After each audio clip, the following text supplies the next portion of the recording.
At Subway, start your day the flavorful way by adding new guacamole to your favorite breakfast sandwich. Perfectly made with a hint of jalapeno, our guacamole turns up the flavor to your breakfast. Try it today on a hot and toasty egg white and cheese. Subway, eat fresh. The BS Report is a free-flowing conversation that occasionally touches on mature subjects. The BS Report. The BS Report with Bill Simmons. Welcome to the BS Report, part 2 of our Friday mega trade deadline extravaganza. If you missed the column that we wrote right after the trade deadline yesterday on Grantland.com, me and a whole bunch of other people writing our real-time thoughts as the trade deadline unfolded. If you missed part 1, I called my buddy Joe House and I called Tom Haberstroh from ESPN.com. His first appearance in the BS Report, actually. And we talked to them about the trade deadline now. One of my favorite guests, he is an accomplished gambler. He is a great Twitter follow. He's one of the smartest NBA fans I know. He's on right now. Haralabos Voulgaris, how are you? I'm doing well, Bill. How are you doing? What was your favorite trade yesterday? My favorite trade? I thought a lot of the trades were they were interesting, but I don't think they really changed the picture too much in terms of the playoff picture. But I thought Portland picked up a decent pickup for them in a Flalo. I thought that wasn't bad. That was probably my favorite trade. The OKC trade they made was kind of good because now they've got more of an idea as to what they want to go with. That was all right, I suppose. But there wasn't really any spectacular trades that really made you go, oh, wow, this really changed the playoff picture a lot. So you didn't feel, we don't know what Chris Bosh's health situation is going to be, but you didn't feel when they got Dragic that Miami was a real contender? No. I could be wrong. I think Dragic is a fine player, and it definitely improves their team a lot. But I don't think he was like the one piece that was going to catapult. Look, they couldn't win the championship last year with LeBron James. I don't know how swapping Goran Dragic for LeBron James. I guess now they have Whiteside, which is the only real difference is going to. They have no depth. That team has absolutely no depth. If you look at their roster now, especially they had to get rid of a bunch of pieces. They don't really have a bench at all. I don't really see how that team. It's interesting. They'll be an interesting playoff team, and they'll be a tough playoff out, and they might surprise people in a series or two. But I don't think they were going to contend or anything, even with a healthy Chris Bosh. Who's your favorite team in the East right now? I like the Hawks. I liked them at the start of the year, and I like them now. I don't know how anyone could have Cleveland is playing really well, and they're a lot of fun to watch right now, and they'll probably be there when everything's said and done. But as far as my personal favorite team, the team I like to watch the most, and the team I enjoy watching, it's the Hawks. Who's the team that you would bet on in the East to make? It would depend on the prices, obviously. If every team was given the same odds, I would bet on the Hawks. But I think it depends on how valued or undervalued they'd be. They may be an underdog in one series, in which case I'd want to bet them. They may be a heavy favorite in one series, in which case I wouldn't want to bet them. So it all really depends on the prices and how things are going at come playoff time. Yeah, but you know what's going to happen. They're going to play Cleveland. They're going to play Cleveland at some point, and Cleveland is going to be what do you think probably the price will 2 be or in 3 to 1 favorites.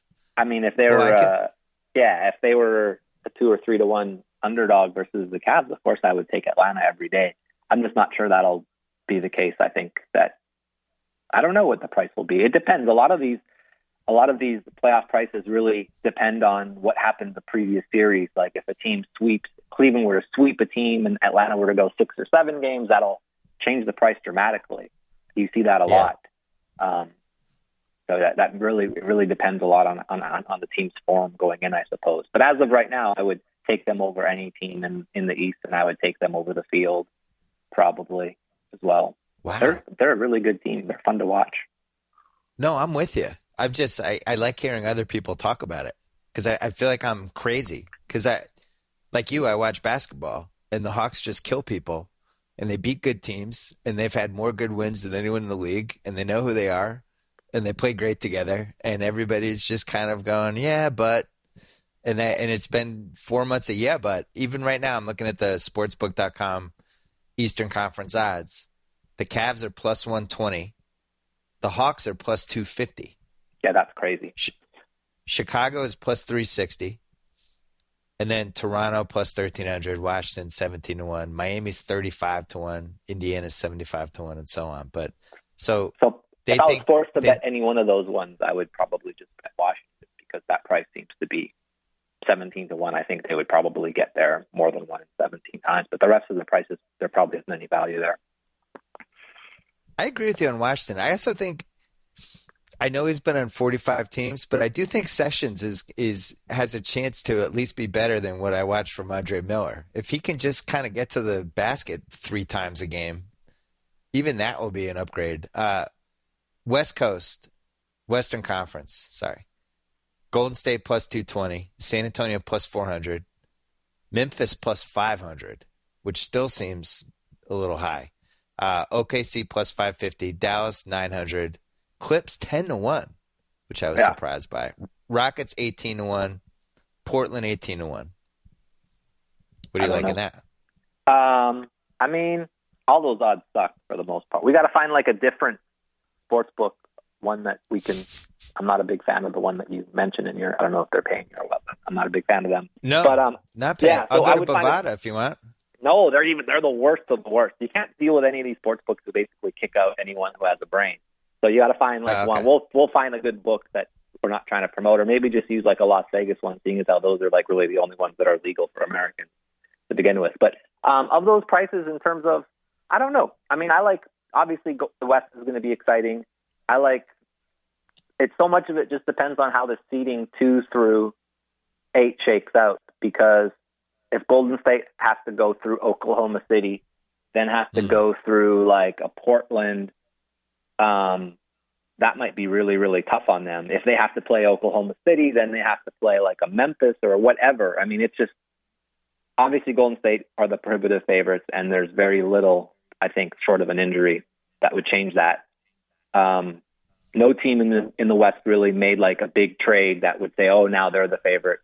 But look, I think that they're really rooting for Oklahoma City to catch one of these other teams, because they don't want to play Oklahoma City in the first round if they can avoid it. Tom Haberstroh and I just talked about that. We don't know who can tell if Durant's hurt or what's going on there. But if they're just healthy the rest of the way Westbrook's playing and the depth that they have now, I don't see how I think they have 28 games left. They're going to go 21-7 or 22-6. Like, they're just too talented. Yeah. And on the flip side, you look at a team like Dallas, that I think Dallas is 5 games ahead of them in the loss column, but Dallas is 10-10 in their last 20, and we have now reached the point of the podcast where I have to admit defeat. You and I went head-to-head on the Rondo trade. We usually agree on everything. We don't usually agree on everything. 90% of the time we agree. Okay. No, 90% of the time we agree on big picture, what's going to happen, do you like this or not, and you and I usually gravitate in the same directions. Mm-hmm. And this time we were opposed, and I think I'm admitting defeat. I don't know. I don't know that Rondo. I don't know that it's done, but it doesn't look good for them. I watched him even play yesterday, and I saw him like get the ball with a wide open jump, and then pass the ball out of bounds, like off of Chandler Parsons' waist, because he didn't want to shoot, and he decided mid jump shot that he just didn't want to shoot a wide open jump shot. And I think maybe that's something that you can work on during the off season. Maybe he can get a better jumper. But I think it's tough to incorporate someone who's as ball dominant as he is into that offense. And the other thing is I think that's hurting him is Dirk just hasn't been right this year. He's missing a lot of the shots that he was hitting. He might just be on the downward slope forever. I mean, I don't know. I would say that it probably doesn't look good for Dallas. And there's a chance that if they go 500 the rest of the way, Oklahoma City could very easily catch them, like you said. I haven't looked at Oklahoma City's schedule. I haven't taken a look at it and seen how difficult it is or anything. But I imagine it's somewhat difficult, but I could be wrong. 10-10 in a 20-game stretch is not a good sign. 20-game is a decent sample size. And also, like, just from an eye test standpoint, if you watch all the West teams, Dallas seems like just the most beatable. Yeah. You know, just night to night. Just feel like, oh, that's a team. They got no bench. They got Charlie Villanueva going out there. Rondo's afraid to shoot or get fouled. Dirk has not looked the same. And it just looks like the weakest team, where it's like, I watched San Antonio Clips last night. Really good game. Could have gone either way. I don't love this Clipper team, but they have the X factor of Jamal can make big shots. You never know when they're going to happen. And then Chris can just, when it seems like the game's slipping away, he just takes the ball the entire time and then makes a 15-footer.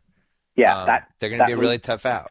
Yeah, they're going to be really tough in the playoffs like they've always been. Although people always thought, okay, how come he's never gotten the team to the Western Conference Finals? And maybe that's a fair question, but they're a tough out for sure. What did you think of the 28 free throws that DeAndre Jordan shot yesterday? Were you a fan of that? From a basketball standpoint. I hate it, and I even hate it more when people like my friend Jalen say, look, free throws are part of the game. You got to make these. I like the strategy. It's like, it's terrible to watch. It ruined the game. And I said to House earlier, I think we should have a rule that until it's the last 2 minutes of the game, if you get fouled, you don't have to shoot the free throws. You could just take the ball out of bounds. It would be interesting if we had that rule, what teams would do in a situation like DeAndre last night. I feel like the Clippers would have said, all right, we're going to take the ball out of bounds. Thanks. You just got an extra foul on your team. You know what I mean? That's one way of doing it for sure. The other way of doing it is just the way I've always advocated is why is an intentional foul one rule when it's an intentional foul and it's not a play on the ball and it's a flagrant foul or it's a clear pass foul? Why is that treated one way, but an intentional foul where you just like pat a guy several times in the chest because you're trying to foul him intentionally and it's not a play on? Why is that treated differently? Why is that just 2 free throws or a regular foul of 2 free throws in your bonus? Whereas if you make a play away from the ball or away from the not a play on the ball, it's ruled an intentional foul or a flagrant foul or a clear pass foul, and that's 2 free throws in the ball. I don't know why. It doesn't seem like it's a basketball play. They should just make a rule. If you're not making a basketball play, whether it's trying to take away a layup or whether it's trying to intentionally foul a player, it could just be 2 free throws and a foul, and that would stop it. I don't know. I don't like it at all. I know free throws are a part of the game, and it's unfair that other people can stay on the court because they can shoot free throws and DeAndre gets a pass. But it's just the NBA talks about trying to make these broadcasts more TV friendly and more fan friendly. It's just not fun to watch. It's terrible. Not only is it not fun to watch, but that game yesterday, the time of the game was 2 hours and 47 minutes for a game that didn't go into overtime. And it probably started late. So probably started at 7:40 West Coast time or 7:45 or whatever. That's ridiculous. Being a basketball game until 11 at night? What are you doing? Yeah. Just fix it. It's such an easy fix. I hate it. The rule is if you have whatever outcome happening in your game it makes fans unhappy, then change it. Nobody's like, oh, great, I got to watch DeAndre Jordan shoot 28 free throws last night. It's idiotic. Yeah, it's really brutal to watch. I actually turned it off. I was just kidding. I couldn't take it anymore. I was like, this is boring. They didn't do it the entire game, but they did it for the entire second quarter, it seemed, and most of the third quarter, which wasn't very pleasant to watch. OKC, bunch of pieces moved around. They now have Enes Kanter on their team. They have Deion Waiters. They have Kyle Singler, who you and I both like. Yeah, I like that pickup a lot. So where do you stand just from a depth standpoint, from a playoff team standpoint? Do you think Kanter is going to be good for them? What are you thinking? I think Kanter is the one thing I don't like. I would love that team a lot more if they didn't have Deion Waiters on that team. I just don't think he's a good basketball player, and I don't think Scott Brooks has the authority or foresight to not play him as much as he's. I mean, he's just playing. He just the idea that you're going to have. Okay, you have Russell Westbrook, and he's a little bit ball dominant, and then you're going to go with Deion Waiters as your cheap Jamal Crawford version, 6-man type guy.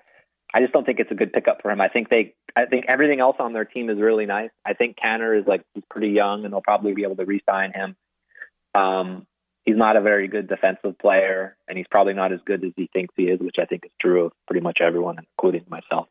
But I like it. I like the team. I wish they didn't. I would like the team a lot more if they didn't have Deion Waiters on the team. I guess would be my short answer to that. When Scott Brooks takes out Westbrook and Durant at the same time, does a part of you die inside? I don't know. I'll see if he does it in the playoffs. Of course, this is the thing. This whole regular season is their playoffs. Every game is so important to them, and he still does it all the time. And I just don't. doesn't make any sense. There's no rule that says you have to rest your players at a certain point in the game together. It doesn't. I don't understand why he does it. And furthermore, I don't understand why no one has pointed this out to him. And has anyone ever asked him this question and during a presser? What his response has been? Kids gloves with Scott Brooks all the way around. It's funny because Westbrook and Durant now are just surly with the media, and part of it is because there's been so much Scott Brooks bitching by people like us on Twitter and writers and stuff. But it's like, we all like Durant and Westbrook. We just want to see them coach correctly. Sure. It's not like we're against those guys. It's like, you don't realize, like, your coach is taking you both out of the game at the same time. It is the dumbest thing that's happening over and over again in the NBA, and it drives us crazy. We don't have anything against Scott Brooks. He just does stupid things like that.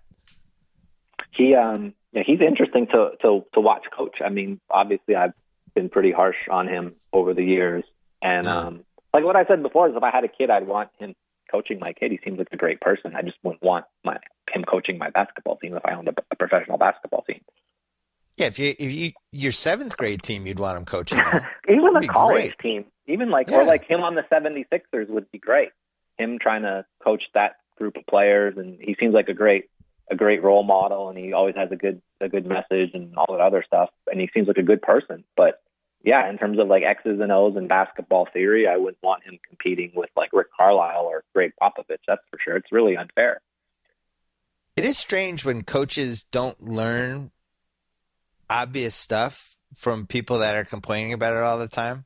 I'm sure there's some reason he has for Durant and Westbrook that's some old school 1980s reason of, you got to get your bench. You got to prepare your bench to play if those guys aren't out there, and all that stuff. But it's like, all right, dude, but you could have 48 minutes where either Westbrook or Durant or Westbrook and Durant together are in control of your offense.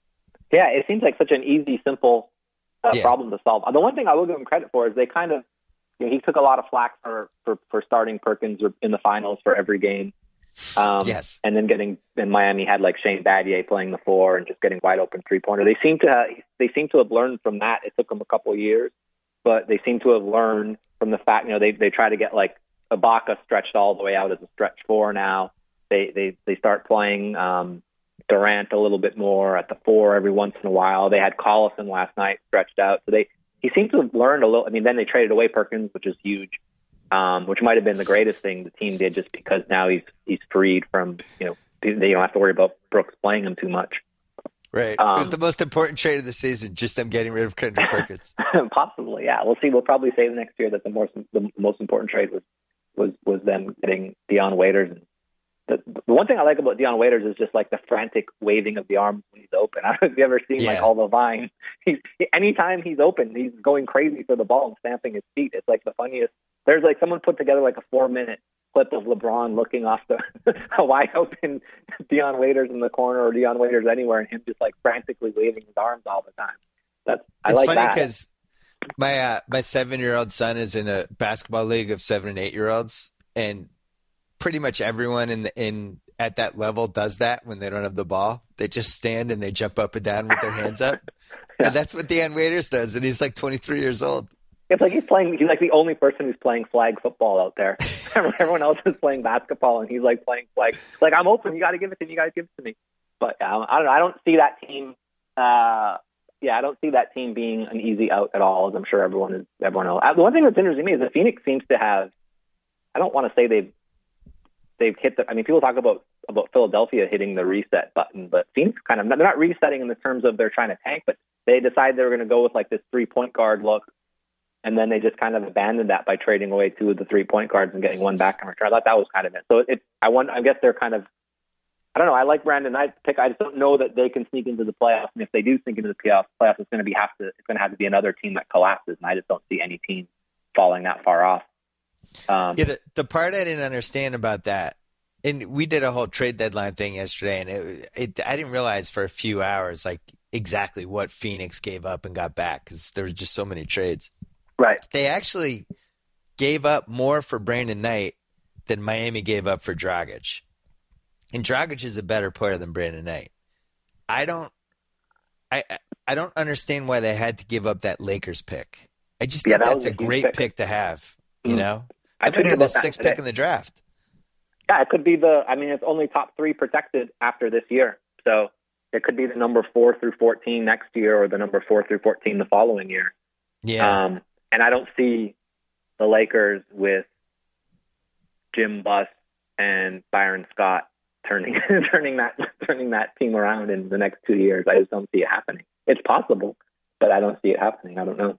Yeah, I think the Knicks and the Lakers are just screwed. I just don't see any semblance of a plan on either team. And even like you look at what Phil Jackson, we all kind of thought Phil Jackson might be not that great.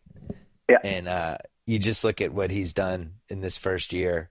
It's insane. Especially like if he had just kept Chandler, just kept him, not even done anything with Chandler, and then said, "Yeah, I'll trade him during the season." What he would have gotten would have been so much better than what he ended up getting. Yeah, of course. You know?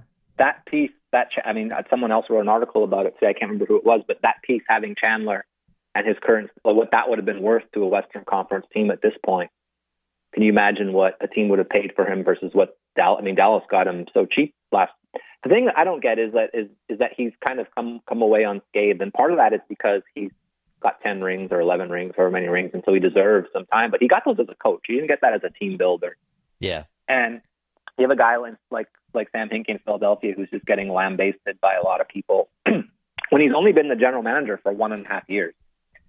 Yeah. He's had 1.5 seasons to build that team, and people are like, "Oh, here they go again. They hit the reset button. They traded away Michael Carter-Williams as well. Michael Carter-Williams was like point guard Jesus or something, and they're blowing it up. I mean, he's getting, he's doing the exact same thing that Phil Jackson is now doing, and the only difference is Philadelphia has like they have a lower cap, and they have a bunch of more assets, and he's kind of not getting treated kind of the way that Phil Jackson's been getting treated, which I find to be a little bit weird. Well, and the other problem is, not problem. The other thing in Hinkie's case, they're going to have three straight years where they've had 2 top 11 picks. You know, that, and also the chance to win the lottery in the last 2 years. Like, and last year Embiid was the 3rd pick. This year they might win the lottery. Who knows? But yeah, who knows? He's assembling real assets. Haberstroh and I talked about it. I hated the KJ McDaniels trade. I think he's got a lot of potential. I didn't understand why they did that, but I didn't like that one either. And I maybe I'm missing something, but I think the deal is he's a restricted free agent, and I mean he has that weird 1-year contract that he signed, which is like a genius contract on his part, being McDaniels, he being McDaniels. And I feel like they felt that they weren't going to want to match his whatever some team offered him anyways. So, and I also think there's like a little bit of collusiveness to that trade where it was a trade between Houston and Philadelphia. And so because of that, I think that was part of the reason why they got, but I don't mind the player they picked up. The point guard they picked up can play. I like him too. I just love KJ McDaniels, and it's hard for me to believe that Philly would have had an issue or a problem paying him when they don't have any salaries in their entire roster. Well, I just think they didn't see the point in paying him. I mean, what do you think he's going to get in the open market next year? It'll be interesting to see. Don't you think he's better off rolling it over for a year and being unrestricted in 2016? I like if I was his agent, I would be more focused on that than being restricted next year. Yeah, that's true. I never thought of that. Look, yeah, I don't know. I don't know what the real motivation behind that trade was. Maybe it's just maybe and it could be a bad trade. I think it might have just been. It's a good pickup for Houston for sure. I mean, I'm not a big fan of the Pablo pickup, but I know. But the 37-year-old point guard who, he seems like a smart player. He just doesn't have it. He's like he passes up open shots like it's his job. It's so crazy. He might be one of those guys though, and this is why I would have traded for Jose Calderon too. I think certain guys are just better with better teammates. Yeah. Barkley said that last night on TV, and it seemed like the most obvious point ever. But I think it's a point that people don't consider sometimes. Like this is why I really like the Dragic trade for Miami. I think Dragic would be really good on that team with those teammates and that coach. You know, I think you have to project his ceiling on that team higher than it would have been if he had gone to, Philly or something. Right. And I think in there's just certain trades like Cantor. Okay, I see the fit in OKC. Do I trust Scott Brooks and that offense to use him correctly? Like what the stuff that Steve Kerr did in Golden State, and we were all frustrated with Golden State last year, right? Like you and I remember us talking about it. I think we even talked about it on our podcast last year, and you were one of the leaders of the whole, I think Mark Jackson's overrated, this team isn't running a real offense, blah, blah, blah. And then you see what Steve Kerr did with that offense this year, and you go, oh, and certain guys blossom. All of a sudden Harrison Barnes is an asset. And so I just think we forget that sometimes, that the right coach or the right teammates, like it really does matter, Sure. I'm a victim of that for sure. I see a player and I make a judgment, and coaches too. And you forget that these people are human and they do improve and they work at their craft. And coaches get better, players get better. It happens, and context obviously matters for sure. And this is why I have no problem. And the Isaiah Thomas trade's a little polarizing. Not that anybody really cares because the Celtics are in the playoffs, but I think they might make the playoffs. They're like scarily on the brink of almost making the playoffs. I don't know what their goal is exactly, but they're close to the playoffs. I don't think they'd be opposed to it. It was interesting. They kept Brandon Bass. They got rid of Tayshaun, who was weirdly helping them and preventing James Young from getting minutes. And the Tayshaun thing was funny because they just didn't want Doc Rivers to get him, so they ended up trading him. But right. I think, I know you watch the Celtics sometimes just because you watch everything. Stevens is a great coach, and they're in every game, and they don't have a crunch time guy, and they haven't a crunch time guy all season, and they lose these games over and over again in the last 2 minutes because they can't get a good shot. And Isaiah Thomas can create good shots for himself and other people, and I think he's going to be really good in that system. I don't know if I like him on 25 of the teams in the league, but I think for Stevens, with the way they play and how they'll use him and need him, I think he's going to be really good. I like him. I don't mind it. I mean, that roster is just, it's just such a, you look at up and down their roster and they're like the opposite of like my favorite type of team, which is players who can, they're kind of positionless. Like my favorite team, and I've been an advocate of this for a long time, are the players that can switch 1 through 5. Yeah. Who are all, I love these, the teams that really trap and aggressively pressure the pick and roll. I like the teams who just switch the pick and roll. And if you have players that can do that really well, then you're really, Golden State does that. Milwaukee does that a lot, and they're really good at it. But Boston doesn't really they just have like a bunch of like 6'8" to, like they have small forward. They have they have no bigs whatsoever. I guess Olenik's not bad. I guess Sullinger isn't bad. They're both young. Their team is really young. Their whole team is really young. Yeah, no rim protection. Rim protection is and then they have no team really. There's very few teams with rim protection, but then they have like just like the players they have, like Evan Turner and Bradley and then Marcus Smart, and then now you add Isaiah Thomas. It seems like they have 4 very similar size and physical attributes. Although Isaiah Thomas is obviously a lot smaller, and a lot quicker than all those guys. He's kind of similar in some ways. I don't know. Yeah, they're only one loss away from the 7th seed in the East. Just to give you an idea how messed up the East is. Oh, but believe me, I'm very focused on it. I actually, at this point, I'd rather make the playoffs because I think the difference between they make the playoffs, they're the 15th pick, right? They're the worst possible playoff team. If they don't make the playoffs, maybe they're the 10th pick. So at that point, like, who cares? And you're also when you get to that. Though. You could, but we've had such bad luck with the lottery. And I think once you get into like the 10, 11 range, you're not probably winning anyway. So right. I don't know. I think Stevens needs it. Stevens cares more about – it's funny because people think they're tanking or whatever. And Stevens cares more about winning, I think, than any coach who's been saddled with a bad team that I can remember. Like, I really think like he leaves these games and he's at 4 a.m. in his hotel room thinking that maybe he shouldn't have diagrammed that play for Brandon Bass. Yeah. He should have swung it around. Like, I really think he wants to win all of these games.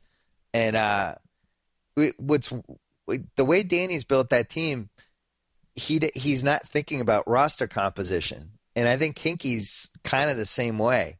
They're just grabbing assets. and they throw the assets out on the court, and they kind of, they're like, well, we're not going to win the title anyway, so here's some assets. Yeah. And they see Isaiah Thomas, and they think that guy's an asset. His contract's going, he's going to be making like $6 million in 2 years, and he scored 20 points a game last year, and we should get that guy. Yeah. And there's Evan Turner, and he's available for $3 million. We should just get that guy. And that's how they operate. I thought Evan Turner might have been, they picked him up maybe because they were trying to tank, and it was like a way of preventing the coach, who seems like he's trying to win, be able to win. Maybe. I don't know. He's like a subtle tank.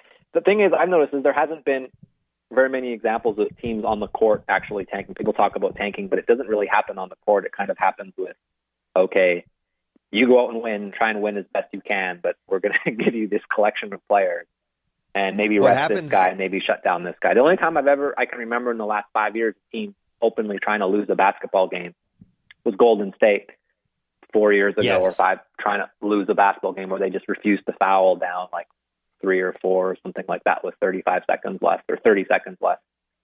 And that was because they were going to lose their pick if they advanced or something. I'm not sure what it was, but no, they had to get in the top 7 or else they lost their pick. And that's how they ended up getting Harrison Barnes, because they trashed the last 2 weeks of the season, basically. Well, the famous one was Mark Madsen was the famous one. That was the most egregious. But that was a long time ago. I'm talking about recent. Yeah. People talk about this recent trend and epidemic of tanking.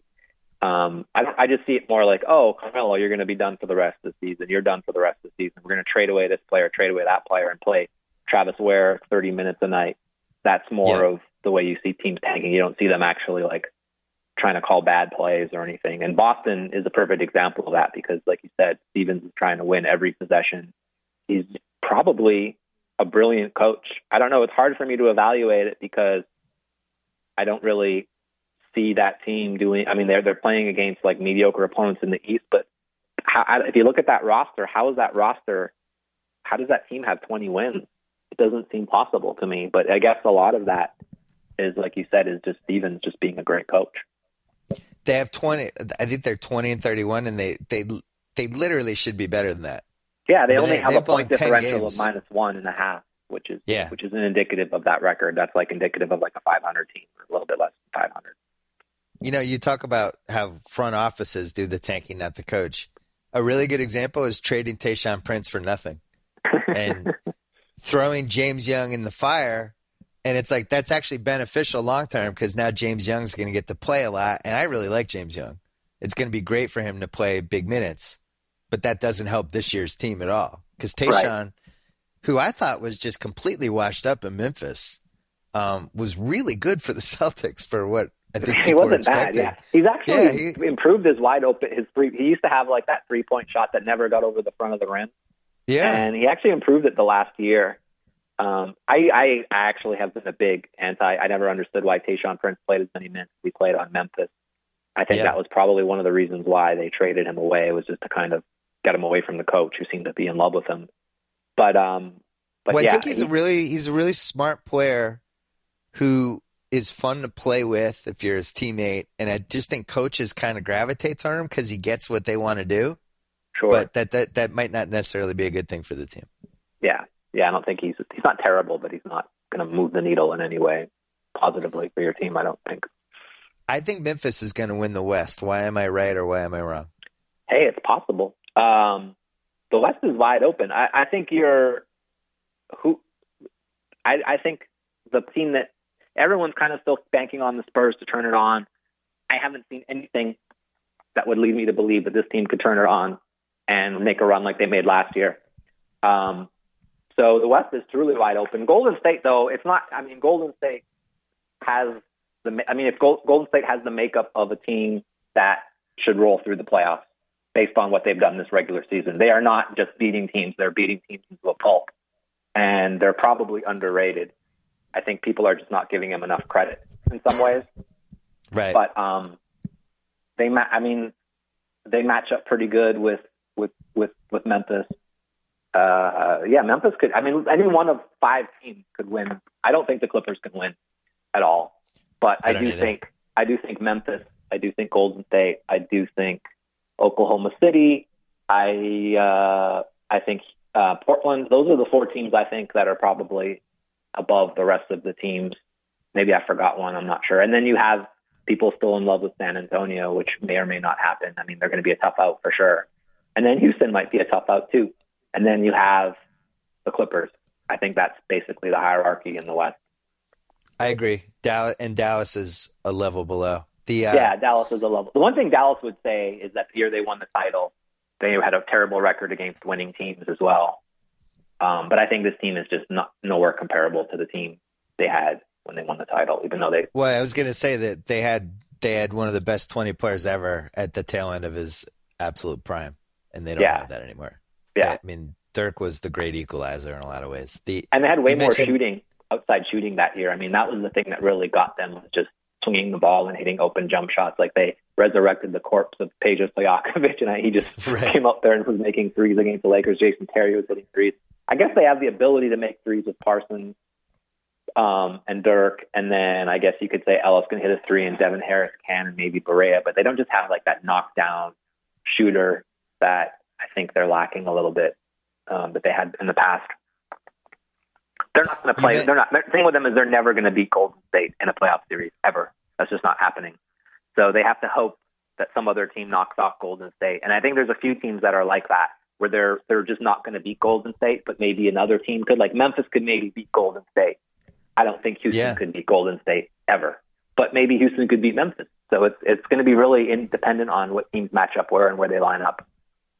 Memphis is Golden State's kryptonite team because Draymond Green is not going to be able to guard Zebo. And so much of their success is dependent on the fact that Draymond Green is this unbelievable stretch four. Yeah. But there's 3 guys in the league he's not going to be able to guard, and Zebo, unfortunately, is one of them. You talked about San Antonio, though, how you don't see it yet. And we've learned so many times over the years not to bet against the infrastructure, that it's always going to work out. But the 2 things that are different this year in that respect, one is that Parker, until last night, ironically, has not looked remotely like Parker. I kept waiting for him to get going. All of a sudden, we're at the 50-game mark, and he just was at a different phase of his career. He looked good last night, so maybe it's going to come back, but that was a huge red flag for me. Year 14 for him. And then the other one is, Kawhi just seems like he's having the year from hell. And that was the reason they won the finals last year, was because in the last 3 games he took off. I just haven't seen any indication that things have fallen into place for him this year. And every time it seems like he has momentum, something else happens. So I think also those are my red flags. I think also just the league is the consolidation of teams is such that it's just a lot more. There's just a lot more better teams. Like the year that they went through the West, they really kind of had to go through Oklahoma City, and that was about it in terms of the West. It wasn't that. I mean, but now look how good Golden State is. Look how good, Memphis was good as well, but they weren't really ready to beat San Antonio the way they were playing. They didn't really have the guys, the backup 2s and 3s that were going to be able to spread the floor, and San Antonio kind of pack it in against them. They will be able to game plan versus most teams, and they have the flexibility. And they haven't had Patty Mills healthy. They haven't had Kawhi healthy. They haven't had, as you mentioned, Tony Parker play right. So it's possible. They're 34-20. It's not like they're terrible. It's amazing. That's the infrastructure. Yeah, it really is. It's the coaching. It's the players 1 through 12 that can play at any given time. It's exciting. I mean, I wish the playoffs would just start this week. I'm kind of over the regular season at this point. I just want to watch the playoffs as a fan. It just seems like it's going to be such a great playoffs this year. Well, normally these are the dog days, but the Oklahoma City trying to get into the playoffs thing was looming as this really, really, really super duper compelling subplot to the last 20 games. But now it seems like Phoenix has kind of thrown in the towel, and Phoenix has won Dallas 3 games in their last 10. I don't see how Oklahoma City. When you and Haberstroh went over this, did you guys look at their schedule? That's not one thing I really pay too much attention to, but it feels like, I don't know who has the easiest, who has the toughest schedule. I know that they remember like 2 weeks ago, the Clippers schedule was about to become a monster, and they've kind of fought through it a little bit. Like they won a couple that they caught Houston on a good night when Houston was tired. Harden had a bad game. Last night they eked out that San Antonio game. I I just thought that was a game San Antonio usually wins, especially coming after a long rest. But, yeah, I mean, I'm not that worried about OKC. I'm with you. The playoffs could start right now, and I'd be happy. I do think you made an interesting point about Golden State that I think a lot of people miss. They're killing teams. When you have this many blowout wins, especially at home, that's usually a great indication that something good is about to happen with your season. And I would love to see some sort of giant research project on blowout wins past a certain number. How, like, if you have 25 or something in a season, what that translates to for long-term success. Because I just think if you're killing teams that easily. Yeah, point per differential is a good way to do it. You don't even really do a big study on it. I mean, they're winning the average game by 11 points a game. Think about that for a second. Which historically means you're going to win the title. Or you're it's on par with the Celtics that won the title and the Bulls who won. That's very, very strong. I mean, I don't think any team has been above 10 in a very, very long time. So, I mean, that's big. And on top of that, they're doing it in a Western Conference that is pretty competitive, 1 through, let's say, 10 or 11. Pretty competitive conference. So, yeah, they don't have a cream puff schedule by any stretch of the imagination. And they're just crushing teams. I'm doing this off the top of my head, but I love point differential, and I was trying to figure out in my basketball book who the greatest team of all time was. And I remember the 96 Bulls had like a crazy point differential in the regular season. And then the other team, the 71 Bucks, which was kind of secretly one of the best 5 teams of all time, but never got mentioned. Okay. I think in the playoffs, I think they were plus 15 in the playoffs. Jesus. So, I mean, they were just destroying everybody and never gets mentioned for, because they played in Milwaukee. But and I do 1971, everyone's. Yeah, there's very few basketball historians out there like yourself who are able to recollect this stuff. I wasn't I wasn't even born, but even then, I haven't even gone back and said, I want to really learn more about 1970s basketball. Teach me more about it. That's 5 decades ago. Yeah. Well, when I spent 3 years writing that book, and the stats weren't nearly as good as they are now. Yeah. And I'd be interested to see if I felt differently about some of these teams or even one some thing of the about players. That Bulls team that you mentioned was that was the year of that was like around the time of expansion. So the product was really watered down. So I'm not saying they weren't a great team. They obviously were, but they were playing like the Grizzlies and the Raptors and a couple other teams. And then also the other thing that people don't realize is how difficult it is for a Western Conference team to have a really good record because they're traveling back and forth through time zones. Whereas in the East, you're just not traveling very much. So I think for a team, I think Phil Jackson may have even said this, like there won't be another 70-win team in the league. And if there is, it'll be on a team from the Eastern Conference. I think this was around the time his Lakers were really good. He said, look, it's not going to happen in the West. And that seems to make sense to me just based on looking at how these teams have to navigate all these different time zones and play these games in Texas and then travel around. And Minnesota is somehow on the West Coast, and that seems to be pretty weird because they're pretty far away. So it's just kind of goofy the way the teams on the West are just a lot more. It's just a lot more difficult for a team to have a dominant record in the West than it is in the East because of travel. Yeah, that expansion argument was why I decided the Bulls weren't one of the best 2 teams. It was just a talent poor league. They just brought too many teams in, and the league was just too diluted. Whereas, like, if you look at the mid '80s, I think the Celtics, the '86 Celtics, which was a phenomenal team, I think there was only like 21 or 22 teams in the league at that point. So, you're able to have. That's how you're able to have like Bill Walton as your 6th man, and Scott Wedman as your 8th man. Those are guys that 10 years later would have been starting for other teams. And I think now in 2015, which is one of the reasons I think we're enjoying this season so much, the talent pool is really deep.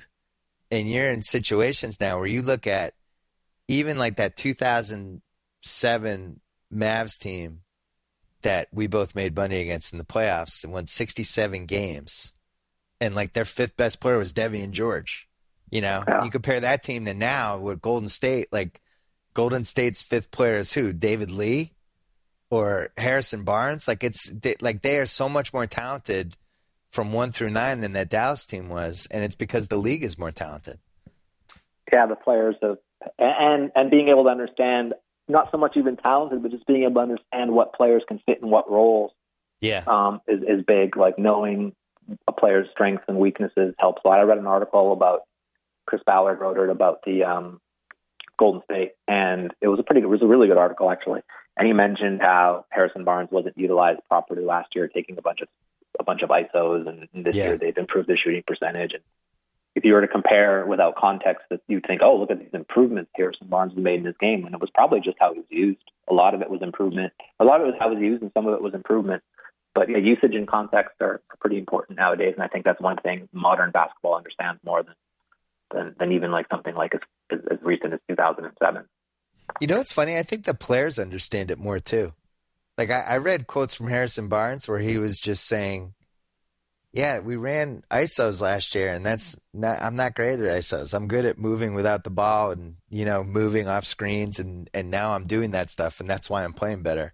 But I also think you look at somebody like James Harden, who I think 20 years ago just would have had this whole career where he didn't really try on defense and he wasn't in great shape. And he took so much last season that he actually rightfully so. Yeah, rightfully so. But now you watch him and he's in shape and he plays defense and he's one of the best players in the league. He's probably going to win the MVP the way we're going. And I really do think a lot of that happened because of the criticism he got last year and the fact that nowadays you can see the criticism. You can avoid the papers. None of these guys avoid their Twitter feed. They all look at it. Yep. And if you can't escape a bad performance nowadays. It's just everything is recorded and it's mined. Every game is televised. And the scrutiny level is really high. So yeah, for the players who aren't getting better, I think that's more. Every player should be getting better because the tools are available for them, whether it's video or through data collection and properly understanding it. But yeah, can you imagine some of the stuff that's happened in the league getting, some of that stuff happening, like in terms of like something like the referees, like the foolish stuff that went on with some of the referees. Can you imagine that stuff happening nowadays in the days of social media? I don't think you'd be able to get away with it. I don't know. Yeah, you were like this voice crying in the wilderness who barely knew HTML and nobody could find you because there was no Twitter yet. Yeah. And you're writing about Donahue after the fact when the league is claiming that he wasn't actually betting on his games or whatever was going. Wasn't that a claim at one point? The league still claims to this day that Tim Donahue was not making calls on the court to influence the outcome of his games in favor of his bet, and that he was actually profiting off of quite possibly the tendencies of, I don't know what the league claims about that, but they basically said no, there was no way he was not rigging the game. He was not making calls that influenced the outcome of his bets or of the games in favor of his bets, which is patently, I don't want to be held liable for any lawsuits, but I will say that claim does not hold up well to scrutiny. That's what I will say.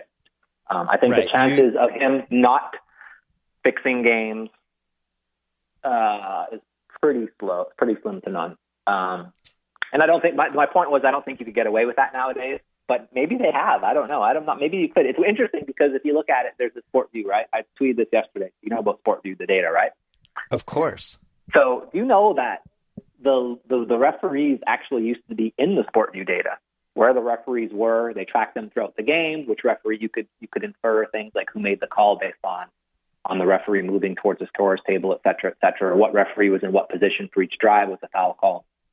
When the league took over the contract with stats for the Sport View data, where they mandated that every team have the cameras and they signed some 2-year agreement, they scrubbed the referees from the Sport View data. And so the teams no longer have that access, which to me is just kind of insane in some ways. I don't understand who that benefits, not knowing anything about the referees. I don't see how that's a beneficial thing to anyone other than, I don't know. I can't even think of anything. Can you think of anything where that, okay, so the one devil's advocate was, well, they don't want the teams who are really vocal complaining about the refs. But it seems to me like they make a lot of money on finding these people for talking about the refs. It seems like it's a good revenue source for the league. I don't know how much money some of the more fine owners have paid over the course of their careers, but it seems to me like improving the refs is something they should be striving for, not shrouding everything they do in secrecy. The league's gotten better since Adam took over. The league's gotten better with some of the stuff, and I do think. Well, I mean, I think they're a little more transparent than they used to be. Like how? I guess would be my point. Well, don't they? Did they always tell the people way ahead of time who the refs were for playoff games? They did that the very year after the Donaghy case because that was that was good. Well, but that's happened. That's been around since 2010. The replay center is good. Replay center is a good thing. The replay center is okay. You know what? I don't think that. So there's certain things like you can keep track of which referee made the call. Anyone could do this. They could collect this information. It's not like it's secret, private information. Anyone watching the games and who wanted to spend like an enormous amount of time or research could actually chart which referees are making which fouls on each play. But it's just interesting that the league doesn't supply that information to the teams. The teams have to go out and collect it themselves. That sort of thing is interesting to me. So you want more transparency? I want the league to not like have like these arbitrary points of emphasis that influence the outcome of games randomly. I guess I want like a level playing field where people know what's going on, where you can keep track of things like some of the stuff that me and you talked about like in private, where there's just certain things that are going on in the league in some cases where it's unclear as to what the motivation is behind it. And it makes it very difficult for the teams, and it makes it very difficult for the casual observer. And I don't know that it benefits anyone when some of the stuff is shrouded in secrecy. I don't know who it benefits other than shady officials, basically, is what I'm getting at. I don't think there are any shady officials. That's not what I'm saying. I'm just saying I don't know what the point of keeping all of the referee data secret is when anyone can collect it and observe it. And there are referees in the past who have done things who may or may not have been above board, and they were not exposed at all. I mean, look, the one guy who was betting on games, admitted he was betting on games, that was the one referee who, Donaghy, right? And the league actually absolved him from doing anything really wrong other than supplying information to gamblers. So if you're a referee and you're like, wow, they actually caught this guy pretty much, I don't want to say fixing games, but pretty much getting paid for every time a bet he placed on a game he was officiating won. And the league basically kind of didn't say that he was fixing games. So what incentive does a referee have? The worst thing that's going to happen is the league just lets you go. They're not going to want to publicize the fact that you were fixing games. It looks bad for them, right? So I think that set like a bad precedent. If you're an official now and you're thinking about, wow, I could make a little bit of money doing this. I could supplement my income. What's the worst that can happen? Well, the worst that could happen is I get caught in some weird FBI investigation like Donaghy did, and I get busted that way. But even then, that seems pretty slim. But if I'm not dealing with criminals, how am I going to get caught? I don't know. It's kind of off topic, but that's an interesting thing to me. I don't know that there's any real way of, with the way that the league has really kept everything, shrouded all the referee stuff, and they've shrouded it all in secrecy. I don't know that there's any way for people talk about Deflategate, right? Yeah. And how big a scandal that was. This Tim Donaghy thing was a bigger scandal than all of that, and it didn't get, because it happened in 2007 and not 2015. It didn't get the attention it deserved, I don't think. So, yeah, I would like for all this stuff. The NFL version of Donaghy calling Scott Foster all those times for reasons that we've never fully understood or figured out, I think would have been a bigger deal if it was the NFL. Well, the thing is, Donaghy did officiate playoff games that year, and he officiated the one famous Suns Spurs game that was basically like the roughest game ever with ejection. Yep. So, look, I mean, I don't want to bring up all these, but they've talked about how they want to legalize gambling and they want to make money off of it, the league, they being the league. And Adam Silver has used the phrase several times in interviews, take this out of the darkness and bring it into the sunlight and bathe it in sunlight, gambling, in other words. And so it just makes sense that they do the same thing with regard to their information, what they're, the fact that home court advantage has decreased for no real explanation other than maybe it's because of a few factors like teams shooting more three-pointers or this, that, and the other. But maybe it's because they've just provided an edict to the officials, hey, stop favoring the home team so much. That's a possibility. I think that's definitely, I think that's one of the factors. I think once upon a time, it was really hard to win at home, partly because the home team got more calls. They just got the benefit of the doubt, I feel like. So anyways, I think that's an interesting topic in some ways, but whether or not it affects individual players. And I think social media and all that stuff, just having every clip of everything available nowadays, makes it really hard for someone like James Harden to not try on a replay. And it also makes it pretty hard for a referee to probably get away with doing the stuff that happened in 2000. That's for sure. Well, and everybody talks about Kings Lakers, but I wrote about this in my book, and I've seen you reference it on Twitter a couple of times. The 2001 Bucks Sixers series, if that happened in 2015, I think the internet would actually shut down. Yeah, I don't think what happened in that series is the all-time injustice that's happened from one team being favored over another team. It's inexplicable what the free throw shooting totals were. They make no sense. I actually put a thing on my Twitter. I offered I think it was $1,000 or something for anyone who can get me video of that of some series. That was one of them. There's a couple games I wanted video of. I found a way to get most of it, but that Eastern Conference Finals, I think only Game 6 and Game 7 are available. I haven't seen anyone who had the other games available. That'd be an interesting series to go back and watch. 99 through 2003 is pretty rough for stuff. I go into it in my book with a bunch of different details, but you made the key point here. If they're going to have gambling and they make gambling legal for basketball, which I think they should, and I think it's smart, and I give Adam a lot of credit for figuring out a way to do it, because I think he should be trying to figure out all the different revenue streams he can. But if you're going to do it, you better make 100% sure that you have the proper amount of transparency with your officials, with how you do officiating, just everything, because it's not the players that are going to lead to the gambling scandal. If you make gambling legal, it's going to be the officials, because they don't make a lot, of money. Those are the ones that are going to benefit. It so much easier. Yeah. I mean, it would be really, you could get away with it. I mean, very, very easily. The way Donaghy was doing it was really subtle in some ways and really not so subtle in other ways. But he was influencing the outcome of games by doing things like calling illegal defense calls, getting key players in foul trouble, that sort of stuff.